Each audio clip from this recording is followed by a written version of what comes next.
Hi, it's Christina with the Sisyphean Journal. I saw that Ben Shapiro has a video called No, Abortion is Not Self-Defense.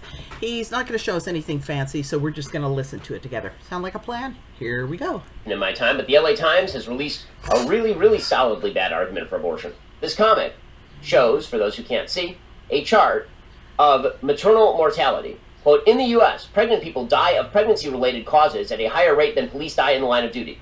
This piece, again, titled, What if Abortion Were Self-Defense? So the idea is that people who are pregnant are at a higher risk than people who are police officers. Okay, first of all, they're not pregnant persons, they're mothers. They're women, okay? You do not reduce this woman to the mere state of pregnancy. And I've had that complaint about abortion clinics. They reduce the woman to these legs that are carrying in this uterus that needs to be emptied and these hands that pay for it. And nothing else matters. And, you know, once they empty the uterus of its fetus, she can just take her legs and walk out the door and die. And if her legs don't work, they'll put her in a wheelchair and shove her out the door to die. So dehumanizing women is nothing that's new for these people. Okay, so number one, police officers are being targeted by criminals. Women who die are not being targeted by their babies. Women who die with relation to maternal mortality very often have other conditions that are exacerbated by pregnancy. Okay, and this is something I looked into maternal mortality and found that there were two groups with extremely high maternal mortality. One was women who had a lot of prenatal visits, which would of course indicate that they're having a lot of prenatal visits because they're having a lot of problems with the pregnancy. And the other was women who had zero prenatal visits.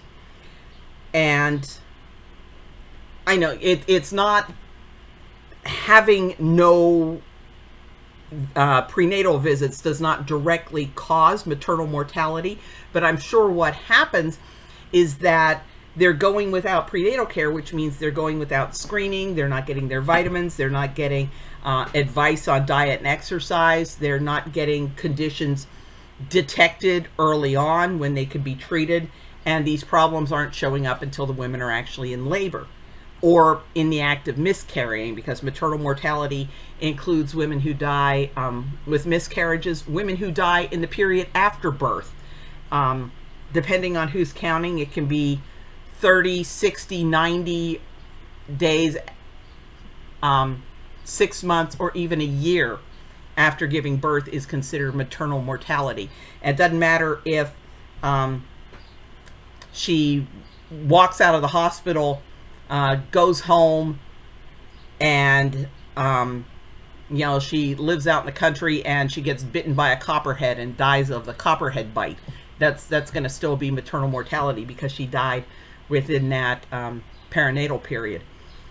But I found it interesting that when you look at the zero prenatal care puts her at high risk, why don't we then have free screening, just a prenatal checkup for every pregnant woman, get her in there, just give her a checkup, give her some vitamins. The abortion lobby would never stand for that.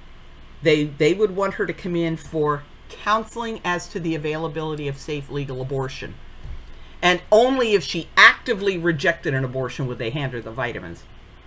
These people hate when women carry to term. I'm not talking about ordinary pro-choice citizens. I'm talking about the abortion clinic owners, National Abortion Federation, ACLU Reproductive Rights Project, National Coalition of Abortion Providers, Planned Parenthood. If there's anything these people can't stand, it's when a woman's circumstances are less than ideal, but she gets it. She gets the hideous idea into her head to just have her baby and take it home. They can't stand it. Maternal mortality tends to congregate in women who have previous medical conditions, who have high levels of obesity, for example. The actual rate, I should mention here, of maternal mortality is 1 woman per 3,040 live births dies of maternity-related causes. Okay, at least there it's maternity-related causes. They're not lumping it all together under maternal mortality. You have to be very, very careful when somebody says maternal mortality. You need to go in and read their definition. Is it pregnancy-related causes, Or is it, she was on her way to the hospital and a train derailed and, swept across the road and took her car out? That's maternal mortality. Every pregnant woman who died in the World Trade Center on 9/11 was maternal mortality. Check their definition. What is it exactly they mean? Okay, but notice where this goes next. Quote, the U.S. has the highest maternal mortality rate of any developed nation and is the only developed nation in which maternal mortality is rising. Okay, so there's a reason for that. The reason is that the United States actually measures births differently and maternal mortality differently. So in European countries, they just don't count certain births as births. Like if a baby dies very quickly, they don't count it as maternal mortality. There's an actual difference in the count. I didn't know that they didn't. I knew that European countries count infant mortality differently. In the U.S., if the baby comes out and gasps once, that's a live birth. So, your 22-week baby is born prematurely, gives a gasp, and then expires. That's a neonatal death. If the child is born with serious congenital heart problems and in spite of surgery dies, that's neonatal mortality. But also, if you strap the kid in a car seat and you're driving home and a train derails and squashes your car, that's neonatal mortality.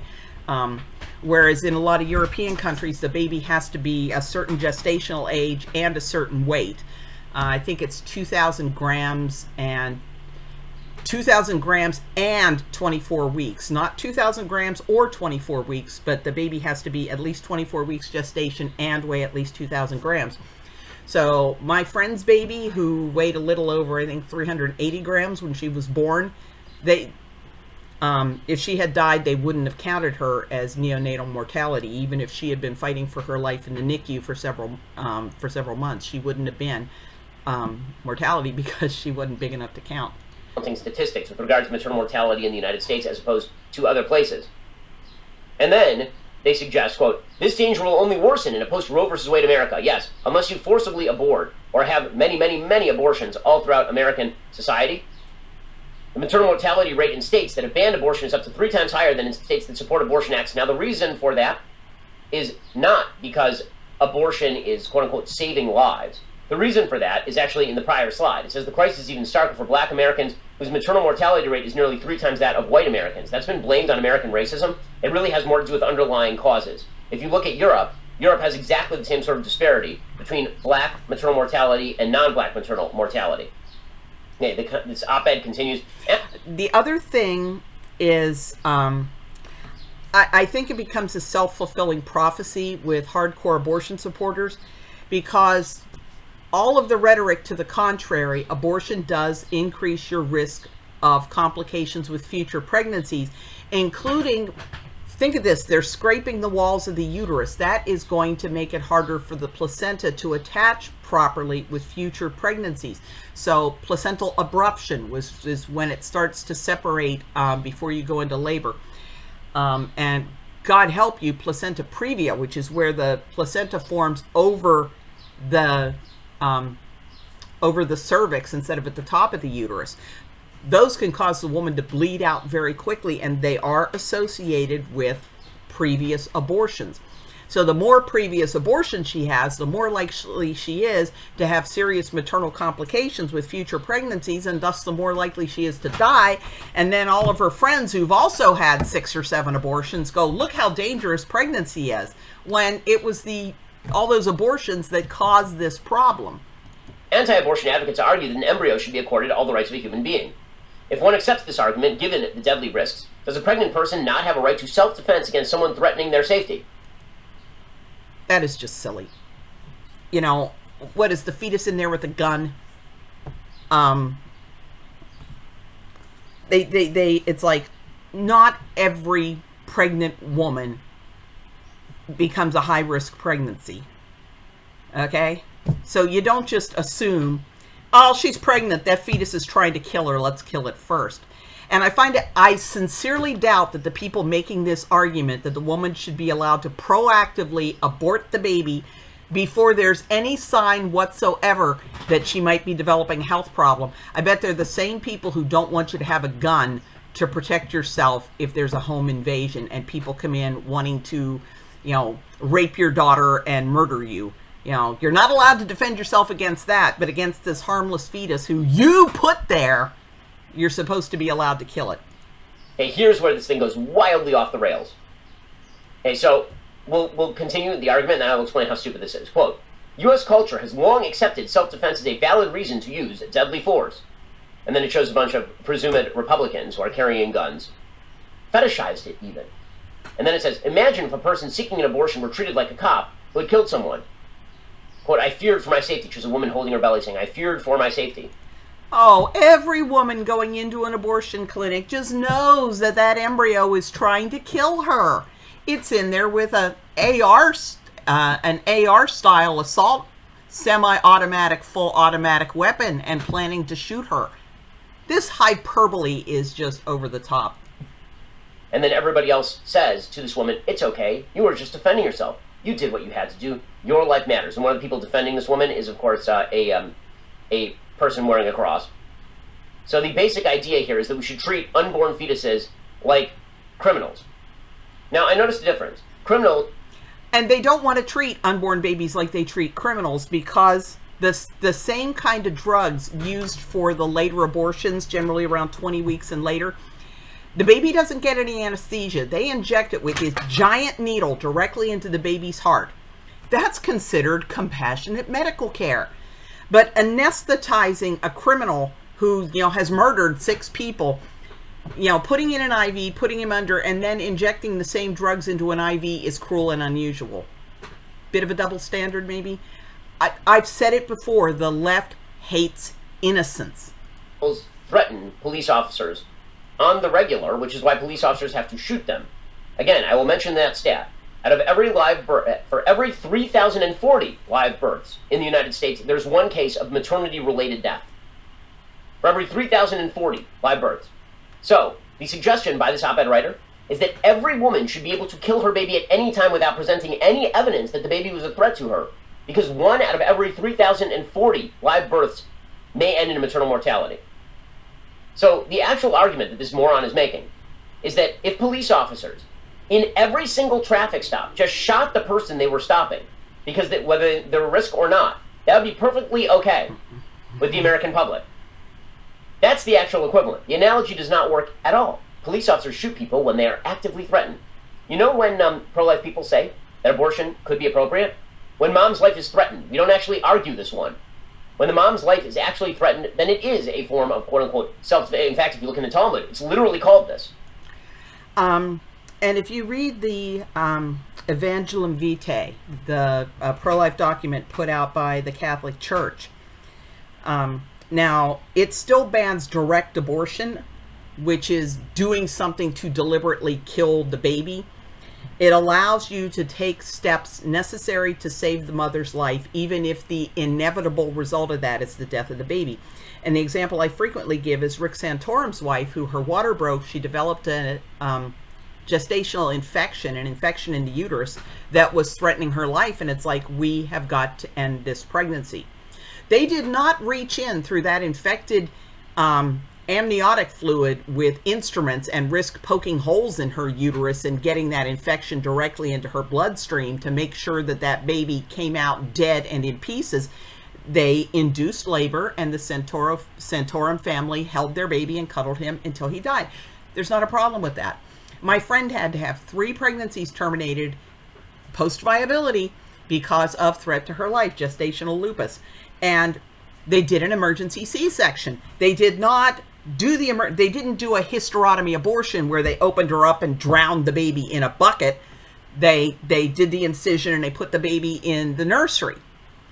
So the difference between an abortion and delivering the baby is, do you stop first and kill the baby before you take it out, or perhaps chuck it in a bucket or wrap it in a towel and stick it in the closet, or do you take it to the nursery? That's when you get past about 22, 23, 24 weeks, the difference between a life of the mother abortion and just delivering the baby is that you are either subjecting the mother to additional risks in order to kill the baby before you proceed with ending the pregnancy, or you deny that baby care so that it will die of deliberate neglect. Now, how is it necessary? This woman's 25, 26 weeks pregnant. She's got preeclampsia. How is it better for her? You do this emergency C-section to end the pregnancy, and instead of taking the baby to the NICU, you wrap it in a towel and stick it in the closet. How does that improve the mother's chance of survival? I have yet to have a pro-choicer explain that to me. In the Talmud, and the actual terminology that is utilized with regard to a baby that threatens mom's life is the terminology rodev, meaning a pursuer, like a person who's trying to attack and kill you. This is one of the justifications for abortion in such a case in the Talmud. But all pro-life people that I've ever heard of believe that if mom's life is in danger, abortion may be appropriate to save mom's life. But that's not what this person is arguing. This person is arguing we need abortion on demand across the country because all babies are inherently a threat to mom. Which is... And I have to add, Warren Hearn, who is like, the god of abortion. Oh. You know, he wrote the book. High-profile member of the National Abortion Federation.